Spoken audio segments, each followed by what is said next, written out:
Hello everyone, this is the video number 2 for NEET students of physics, chapter number 1. So in video number 1 of chapter number 1, we have revised the almost half chapter. We have revised the Coulomb's law, electric field lines, electric dipole and torque for the electric dipole. Now we will go ahead. आज का first topic है वो है electric flux. Okay, electric flux is denoted by phi. उसकी जो definition है वो पता ही होगी आपको, आप पढ़े हुए हैं. Electric flux means the electric field lines, number of electric field lines passing through the surface. Means surface में से जो भी number of electric field lines pass होती है उसे हम क्या बोलते हैं, सरफेस का इलेक्ट्रिक फ्लक्स. ओके, उसकी डेफिनेशन के हिसाब से उसकी जो फर्स्ट फॉर्मूला होगी वो होगी phi is equals to E dot A. Phi is equals to E dot A, that means E A cos theta. Theta क्या है यहाँ पे? Theta is the angle between E and A. Electric field and area दोनों के बीच का angle है theta. पता होना चाहिए एरिया की डायरेक्शन हम कैसे निकालेंगे. उसके रिवीजन के लिए हम एक छोटा सा एग्जांपल ले लेते हैं. सपोज ये डायरेक्शन में इलेक्ट्रिक फील्ड दिया हुआ है, uniform electric field of intensity E0. और मान लो कि ये एक सर्कुलर सरफेस है जो कि ऐसे दिया हुआ है. इसकी रेडियस R, ये इसकी रेडियस है R. ओके, इलेक्ट्रिक फील्ड और इसकी रेडियस, इसके बीच में सपोज एंगल 30 डिग्री है. तो we are asked to find out the electric flux of this circular shape, ring और सरफेस. तो अगेन मैं क्वेश्चन रिपीट करता हूँ. ऐसे इलेक्ट्रिक फील्ड दिया हुआ है, ये एक सर्कुलर सरफेस है जिसकी रेडियस R है. इसकी रेडियस मीन्स इसका प्लेन इलेक्ट्रिक फील्ड के साथ कितना एंगल बना रहा है, 30 डिग्री. तो हमें फाइंड करना है फ्लक्स. तो अब इसका इलेक्ट्रिक फ्लक्स क्या होगा? इलेक्ट्रिक फ्लक्स फाइंड करने के लिए फॉर्मूला तो यही, phi is equals to E A cos theta. Okay, E is E0. Area, ये जो सर्कुलर सरफेस है उसका एरिया क्या होगा, pi R square and cos theta. Cos theta, theta क्या होगा, 30 degree is theta. No, because यहाँ पे एंगल किसका चाहिए, electric field and area. Electric field and area. तो ये जो सरफेस है, ये सरफेस, उसका एरिया अपवर्ड वर्टिकल मीन्स इसके परपेंडिकुलर होगा. तो ये सपोज ये हम इसके परपेंडिकुलर लाइन ड्रॉ कर रहे हैं. ओके, तो ये एरिया की लाइन है. अब बोलो एरिया और इलेक्ट्रिक फील्ड के बीच में कितना एंगल होगा, तो वो हो गया 60 डिग्री. तो हम यहाँ पे रखेंगे 60 डिग्री. यहाँ पे ज़्यादातर बच्चे मिस्टेक करते हैं, इसलिए मैंने MCQ करवाया, एग्जाम्पल करवाया. इसमें याद रखिएगा कि हमें एंगल कौन सा रखना है, एरिया और इलेक्ट्रिक फील्ड का. The angle between area and electric field. Okay, यहाँ पे 30 डिग्री जो एंगल है वो तो प्लेन, सर्कुलर सरफेस का जो प्लेन और इलेक्ट्रिक फील्ड का दिया हुआ है. तो यहाँ पे हम रखेंगे cos 60. cos 60 is 1/2. तो आंसर आ जाएगा E0 R square divide by 2. Unit flux का यूनिट होगा न्यूटन मीटर स्क्वायर पर कूलम. छोटी छोटी बातें आपको पता होनी चाहिए, जैसे कि फ्लक्स कैसी क्वांटिटी है, तो स्केलर क्वांटिटी. ओके, यूनिट तो हो गया न्यूटन मीटर स्क्वायर पर कूलम.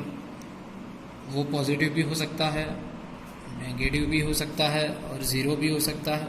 ओके, ज़ीरो कब होगा, जब एरिया और इलेक्ट्रिक फील्ड दोनों सेम डायरेक्शन में होंगे.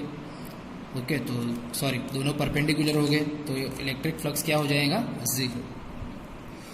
अब सपोज इसी में मैं आपको एक एग्जांपल देता हूँ कि सपोज ये एक अगेन सर्कुलर सरफेस है, स्फीयर ही मान लो, सपोज ये स्फीयर है, रेडियस आर, ऐसे इलेक्ट्रिक फील्ड है।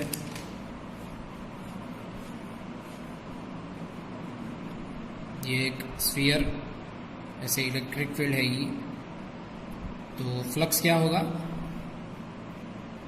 अगेन ये कॉस थीटा, ये कॉस। अब एंगल क्या होगा, देखें इसका एंगल ये डायरेक्शन में बाहर की तरफ, क्योंकि ये जो पेज का जो प्लेन है उसी में स्फीयर है, तो उसके परपेंडिकुलर होगा, तो ये एरिया इस डायरेक्शन में, इलेक्ट्रिक फील्ड इस डायरेक्शन में, सो एंगल थीटा क्या आएगा 90 डिग्री परपेंडिकुलर से cos 90, तो यहाँ पे फ्लक्स क्या हो जाएगा 0। ओके, और वैसे भी जितनी इलेक्ट्रिक फील्ड लाइंस पास हो रही है स्फीयर में से उतनी ही बाहर निकल रही है, देखो, तो नेट इलेक्ट्रिक फील्ड लाइंस तो कोई बचे ही नहीं, तो फ्लक्स क्या आएगा 0। तो ये है इलेक्ट्रिक फ्लक्स जो है उसका बेसिक टर्मिनोलॉजी, बेसिक थिंग्स। अब उसके बाद हम एक छोटी सी चीज़ देखेंगे। ओके, यहाँ ही छोटी चीज़ जो 3 टर्म थी आपको याद होगी, एक थी linear charge density,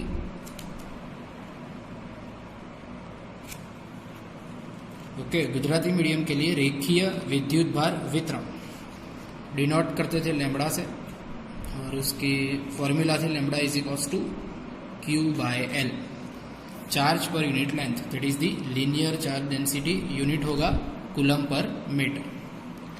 same surface charge density, वो सिग्मा, ओके, वो डिनोट करेंगे सिग्मा से, उसकी फॉर्मूला होगी Q/A, means charge per unit area.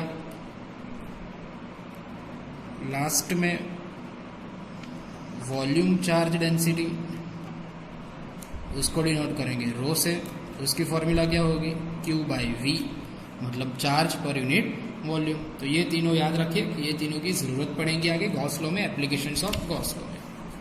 Okay, अब नेक्स्ट टॉपिक जो कि गॉस लॉ।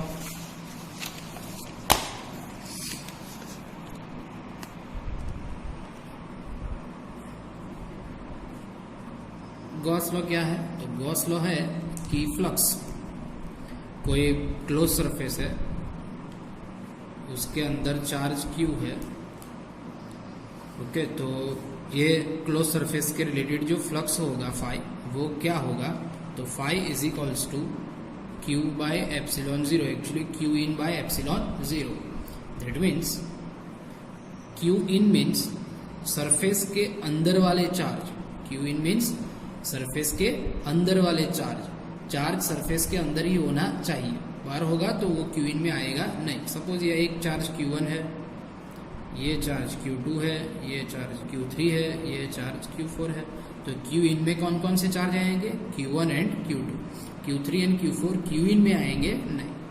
ओके, अब जो फ्लक्स की ओरिजिनल फॉर्मूला थी, वो ओरिजिनल फॉर्मूला से इसको रिलेट करते हैं, तो हम ऐसा भी बोल सकते हैं phi is equals to Q/ε0 is equals to E.A। Okay, अगर पूरा एक साथ नहीं निकालना है तो इसे ऐसे भी लिख सकते हैं, phi is equals to Q/ε0 integration of E.dA। तो इसमें एक चीज ध्यान रखना, जो मैंने आपको चैप्टर चलाते वक्त भी बोली थी, Q सिर्फ अंदर वाले चार्ज आएंगे, बट इलेक्ट्रिक फील्ड किससे होगा, Q1, Q2, Q3 और Q4 चारों चार्ज की वजह से इलेक्ट्रिक फील्ड होगा। ओके, Q में सिर्फ अंदर वाले चार्ज आएंगे, लेकिन इलेक्ट्रिक फील्ड चारों चार्जेस की वजह से होगा, सिर्फ 2 चार्जेस की वजह से होगा नहीं। तो ये है गॉस लॉ। गॉस लॉ से बहुत सारे MCQs, बहुत सारे एग्जाम्पल्स आते हैं। ओके, जैसे कि मान लो एक एग्जाम्पल आ गया, मैं आपको सिर्फ जो क्रंच वाले एग्जाम्पल्स है वही बताऊंगा। सपोज ये सरफेस है, ये एक चार्ज है, अब ये 2 चार्जेस है, डाउन डाउन। बोला गया कि जो इलेक्ट्रिक फ्लक्स है वो फाइंड करो ये सरफेस का, तो पहले तो चार्ज पता होना चाहिए। याद रखना, अप और डाउन 2 क्वार्क्स है, क्वार्क्स भी एक चार्ज ही है, इलेक्ट्रॉन से जो छोटा चार्ज होता है वो, up charge means plus 2/3e। Up charge कितना होता है? प्लस 2/3 एंड डाउन चार्ज कितना होता है? -1/3। तो टोटल चार्ज कितना होगा? टोटल चार्ज कितना होगा? 0। देखो ये plus 2/3 -1/3 -1/3 means -2/3। So total net charge Q इन 0 हो गया, तो फ्लक्स भी क्या होगा? 0। ओके, तो ऐसे सिंपल एग्जांपल आ सकते हैं, वो हम आज करेंगे। फिर बाद में जो टॉपिक था वो था application of Gauss law.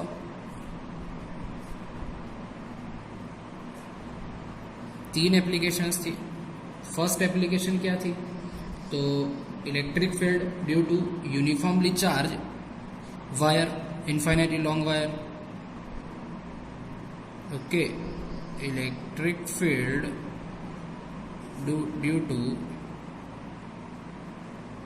Uniformly charge infinitely long wire.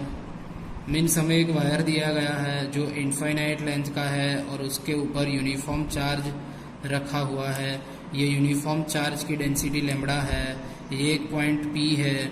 Point P suppose small r distance पे है और हमें पॉइंट P पे इलेक्ट्रिक फील्ड चाहिए, तो हम गॉस लॉ को अप्लाई करके प्रूव कर सकते हैं पॉइंट P पे इलेक्ट्रिक फील्ड कितना होगा। वो हमने प्रूव किया था।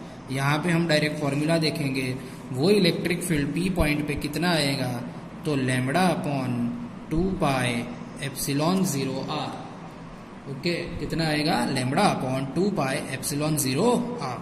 That means electric field 1/r के प्रोपोर्शनल में होगा, तो ये r अगर ज्यादा होगा तो इलेक्ट्रिक फील्ड डिक्रीज होगा। उसके बाद same electric field due to uniformly charge infinitely long plane sheet. Okay, plane sheet की वजह से भी हमने इलेक्ट्रिक फील्ड फाइंड किया था। तो electric field due to uniformly charge plane sheet. तो मान लो कि ये एक प्लेन शीट है, उसके ऊपर यूनिफॉर्म पॉजिटिव चार्ज है जिसकी चार्ज डेंसिटी सिग्मा है। तो इससे कोई डिस्टेंस, ये पॉइंट P है, डिस्टेंस r पे, तो पॉइंट P पे इलेक्ट्रिक फील्ड कितना होगा, तो पॉइंट P पे इलेक्ट्रिक फील्ड होगा सिग्मा अपॉन 2ε0। कितना होगा? Sigma upon 2ε0। ओके, याद रखना एक चीज इसमें कि अगर प्लेन शीट के अराउंड कोई पॉइंट पे इलेक्ट्रिक फील्ड फाइंड कर रहे हैं हम, तो वो डिस्टेंस r पे डिपेंड करेगा नहीं। ओके, और थर्ड एप्लीकेशन क्या थी? तो वो स्फेरिकल सेल की वजह से थी। Electric field due to uniformly charge spherical shell. तो एक स्फेरिकल शेल दिया हुआ है, मीन्स एक गोला दिया हुआ है जो अंदर से होलो है।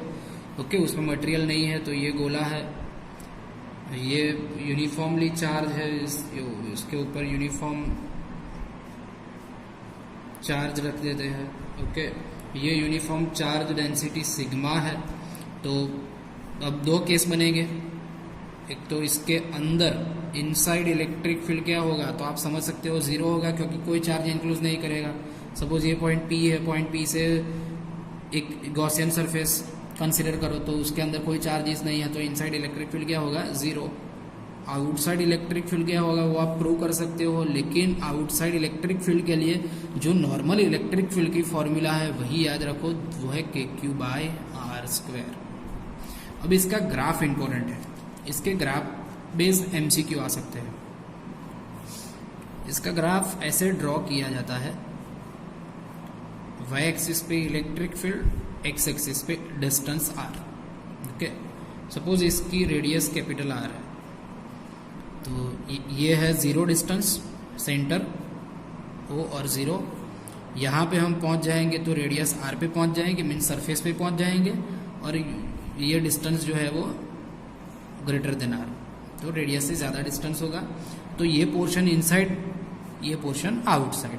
अब इनसाइड तो कोई इलेक्ट्रिक फील्ड है ही नहीं, ध्यान से देखो, इनसाइड में कोई इलेक्ट्रिक फील्ड है नहीं, तो ये इनसाइड ये पोर्शन में इलेक्ट्रिक फील्ड जीरो ही रहेगा, तो ग्राफ ऐसा आएगा। अब सरफेस पे इलेक्ट्रिक फील्ड आएगा क्या, के क्यू बाय आर स्क्वायर, तो वो आएगा के Q by R square. Okay, यहाँ पे इलेक्ट्रिक फील्ड रहेगा के क्यू बाय आर स्क्वायर। और अगर डिस्टेंस बढ़ाया, हमने डिस्टेंस बढ़ाया, तो इलेक्ट्रिक फील्ड आर स्क्वायर की वजह से डिक्रीज होगा, तो वो ग्राफ ऐसा आएगा। Okay, E proportional to 1/r square. तो ये ग्राफ है electric field due to uniformly charge spherical shell. अगर स्फेरिकल शेल की जगह हमें एक स्फीयर दिया गया है, सॉलिड स्फीयर दिया गया है, तो ऐसा ग्राफ नहीं आएगा, उसमें ग्राफ चेंज हो जाएगा। ओके, स्फीयर में ग्राफ इतना चेंज होगा, याद रखना। अगेन ये इलेक्ट्रिक फील्ड वाई डायरेक्शन में, ये डिस्टेंस आर, ये रेडियस। अगर पूरा गोला होगा ऐसा, तो उसमें अंदर भी चार्ज होगा, यूनिफॉर्मली चार्ज ऐसा होगा। यूनिफॉर्मली चार्ज ऐसा होगा तो इनसाइड इलेक्ट्रिक फील्ड जीरो होगा नहीं, इनसाइड कुछ इलेक्ट्रिक फील्ड मिलेगा जो बढ़ेगा, डिस्टेंस आर की वजह से बढ़ेगा, और बाद में वे उसी की तरह प्रपोजनल टू 1/r स्क्वायर घटेगा और प्रपोजनल टू आर बढ़ेगा। ओके, तो अगर ऐसी फिगर, ऐसा ग्राफ है तो वो स्फीयर के लिए है, अगर ये ग्राफ ऐसा है तो वो शेल के लिए है, वो याद रखना। ओके, तो अब हम कुछ एग्जांपल्स देखेंगे ये टॉपिक के बारे में। ओके, और आपको कुछ होमवर्क में भी दिए हैं, तो आई होप कि वो आप कर लेंगे। तो फर्स्ट एग्जांपल ऐसा है कि एक सिलेंडर है,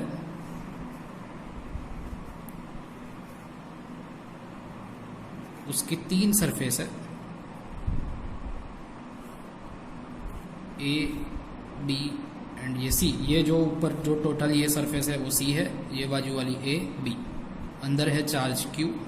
ओके, हमें दिया गया है कि सरफेस सी से, जो सरफेस सी का जो फ्लक्स है, सरफेस सी के साथ जो एसोसिएटेड फ्लक्स है वो फाई है।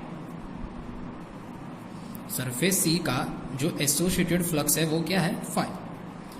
तो हमें बोला गया है कि सरफेस ए के साथ जो एसोसिएटेड फ्लक्स है वो फाइंड करो। अगेन मैं फिर से क्वेश्चन रिपीट करता हूं। ये एक सिलेंडर, इसकी 3 surface A, B, C. Cylinder के अंदर है चार्ज क्यू। सरफेस सी का जो फ्लक्स है वो फाई है, तो सरफेस ए का फ्लक्स कितना होगा वो फाइंड करना है। उसके लिए ये सरफेस के साथ जो टोटल फ्लक्स, जो नेट फ्लक्स जो होगा, नेट फ्लक्स, टोटल फ्लक्स, वो क्या होगा, तीनों सरफेस का फ्लक्स का summation, flux of A, flux of B plus flux of सी।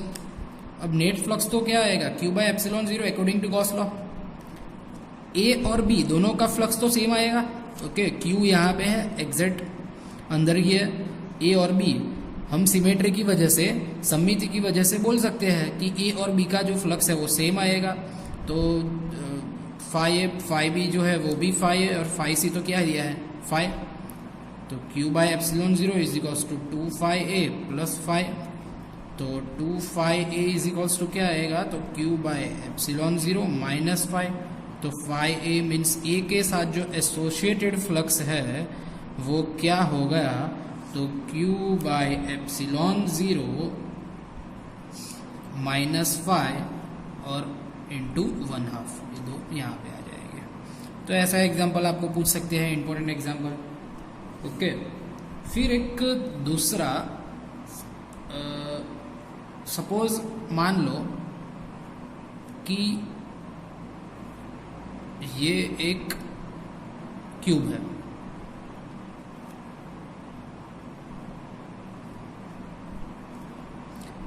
ये क्यूब में एक लॉन्ग वायर रखते थे हम, एक लॉन्ग वायर जो कि यूनिफॉर्मली चार्ज है और उसकी चार्ज डेंसिटी है लैम्बडा। ओके, क्यूब का लेंथ जो है वो ए है। अब क्वेश्चन ये है कि क्यूब का फ्लक्स फाइंड करो। क्वेश्चन इज क्यूब के साथ जो भी फ्लक्स एसोसिएटेड है वो फाइंड करो। तो कैसे फाइंड कर सकते हैं?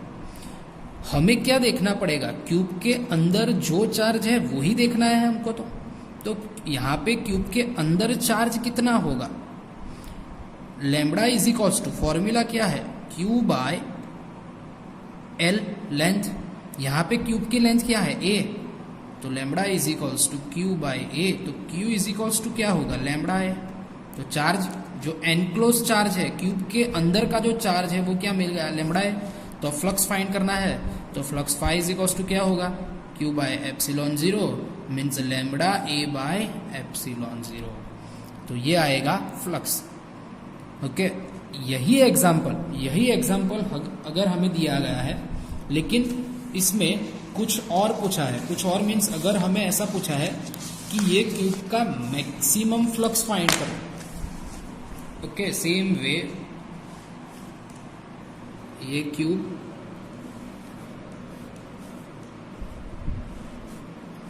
और ऐसा बोल दिया कि क्यूब के अंदर एक वायर है। कैसे है, किस पोजीशन में है वो दिया नहीं है। तो हमें इतना ही मालूम है कि क्यूब के अंदर एक वायर है जो कि यूनिफॉर्मली चार्ज है लैम्बडा चार्ज डेंसिटी से। तो पूछा गया कि मैक्सिमम फ्लक्स फाइंड करो। अब ये वायर को हम ये क्यूब में कैसे रखें कि मैक्सिमम फ्लक्स मिले? मैक्सिमम फ्लक्स के लिए मैक्सिमम चार्ज चाहिए, मैक्सिमम चार्ज के लिए मैक्सिमम लेंथ चाहिए वायर की कि जो इनसाइड है। तो हम ऐसे रख सकते हैं डायगोनल, ये पॉइंट से लेके ये पॉइंट तक और ये पॉइंट से लेके ये पॉइंट तक हम डायगोनली वायर को प्लेस कर सकते हैं। तो सपोज हमने वायर को इस तरह से प्लेस कर दिया, ऐसे प्लेस कर दिया। वायर तो इनफाइनाइटली लॉन्ग है, लेकिन हमने वायर को इस तरह प्लेस कर दिया तो ही हमको मैक्सिमम फ्लक्स मिलेगा। अब wire again positively uniformly charge with charge density lambda, again इसकी लेंथ ए। तो मैक्सिमम फ्लक्स के लिए रिमेंबर हमें चाहिए मैक्सिमम फ्लक्स, इसके लिए हमें चाहिए होगा मैक्सिमम चार्ज, और मैक्सिमम चार्ज के लिए मैक्सिमम लेंथ इनसाइड आनी चाहिए क्यूब के। तो मैक्सिमम लेंथ क्यूब के इनसाइड कब आएगी? जब हम वायर को ऐसे डायगोनली रखेंगे। अब डायगोनली रख दिया है। अब lambda is equals to again क्या होगा? Q by L. यहाँ पे क्यूब के अंदर लेंथ कितनी आएगी? √3 है। Okay, you can find this length. ये है तो ये लेंथ आप फाइंड कर सकते हो, वो होगी √3 बाय ए। तो नेट फ्लक्स क्या आएगा? Q by epsilon zero. Okay, तो क्यू क्या होगा? √3 A lambda divided by epsilon zero. तो ऐसा एग्जाम्पल भी पूछा जा सकता है, ये इंपॉर्टेंट एग्जाम्पल। ओके, अब नेक्स्ट एग्जाम्पल ये है कि अगर हमें एक मान लो कि एक ये स्क्वायर एक फ्रेम दी गई है, only frame, okay, not plate, frame, जिसकी लेंथ x है, और ये स्क्वायर प्लेट को कोई इलेक्ट्रिक फील्ड में रख दिया है, सपोज E0। ओके, ये एक स्क्वायर प्लेट है जिसकी साइड x, और ये प्लेट को एक इलेक्ट्रिक फील्ड में रख दिया है, जो इलेक्ट्रिक फील्ड कितना है? E0। अब क्वेश्चन ये है कि अगर ये स्क्वायर को एक सर्कुलर फ्रेम में कन्वर्ट कर दिया जाए, ये स्क्वायर प्लेट को सर्कुलर फॉर्म में कन्वर्ट कर दिया जाए, तो फ्लक्स क्या होगा? वो सर्कुलर फॉर्म, ओके, जो सर्कुलर फ्रेम होगी उसके एसोसिएटेड फ्लक्स क्या होगा वो फाइंड करना है। तो पहले ये स्क्वायर को किस में कन्वर्ट करेंगे? सर्कल में। अब फ्रेम है तो सीधी बात है कि इसकी जो टोटल लेंथ होगी, जो पेरीमीटर होगी, वो उसका सरकमफेरेंस आएगा। अब इसकी पेरीमीटर क्या होगी? 4x, और इसका सरकमफेरेंस क्या होगा? अगर सपोज ये मान लो कि इसकी रेडियस r है, तो उसका सरकमफेरेंस क्या होगा? 2πr। रेडियस फाइंड कर लो, तो रेडियस क्या आई? 4x/2π। अब इसके एसोसिएटेड हमें फ्लक्स चाहिए, तो फ्लक्स फाई क्या होगा? ये cos थीटा। डेटा में सपोज हमें दिया गया है कि एंगल 0 है, okay, means electric field and area के बीच एंगल 0 है। दैट मीन्स हमें ये दिया गया है कि फ्रेम इलेक्ट्रिक फील्ड के परपेंडिकुलर रखी हुई है। ओके, तो थीटा 0 है तो आंसर मिल जाएगा ई ज़ीरो। एरिया, ये स्क्वायर का एरिया क्या होगा, pi r square. Phi is equals to E zero pi r square means 4x upon 2 pi का स्क्वायर। सब डेटा दिया है तो रख देना, आंसर मिल जाएगा इलेक्ट्रिक फ्लक्स का, और उसका यूनिट क्या होगा, न्यूटन मीटर स्क्वायर पर कूलम। ओके, तो इस तरह के एग्जाम्पल आपको पूछे जा सकते हैं। चलो, अगर मान लो कि इस तरह से एक एग्जाम्पल पूछ लिया कि ये एक सिलेंडर है, हाफ सिलेंडर, ये एक सिलेंडर है, इसमें चार्ज क्यू है, वो पूछा गया। और पूछा हमने कि भाई ये इसका एसोसिएटेड इलेक्ट्रिक फ्लक्स क्या होगा।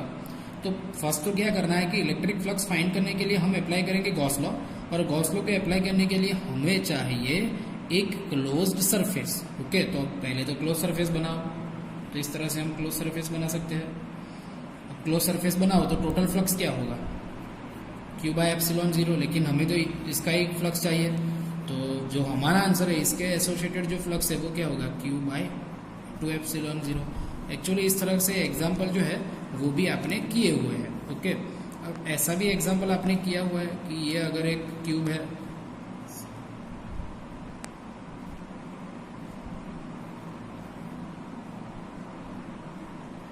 क्यूब के अंदर चार्ज क्यू है, तो एक सरफेस पे इलेक्ट्रिक फ्लक्स क्या मिलेगा, ये जो एक सरफेस है, ये एक सरफेस पे इलेक्ट्रिक फ्लक्स क्या मिलेगा, चलो टोटल फ्लक्स क्या मिलेगा, क्यू बाय एप्सिलॉन 0। ऐसी कितनी सरफेस है, 6 सरफेस है, तो एक सरफेस पे इलेक्ट्रिक फ्लक्स क्या मिलेगा, तो क्यू बाय 6 एप्सिलॉन 0, ये फॉर वन सरफेस। ओके, तो इस तरह से लॉजिकल क्वेश्चंस आपको पूछे जा सकते हैं। आई होप कि आपको सब क्वेश्चन आएंगे। तो अब नेक्स्ट वीडियो में हम स्टार्ट करेंगे chapter number 2। Okay, thank you.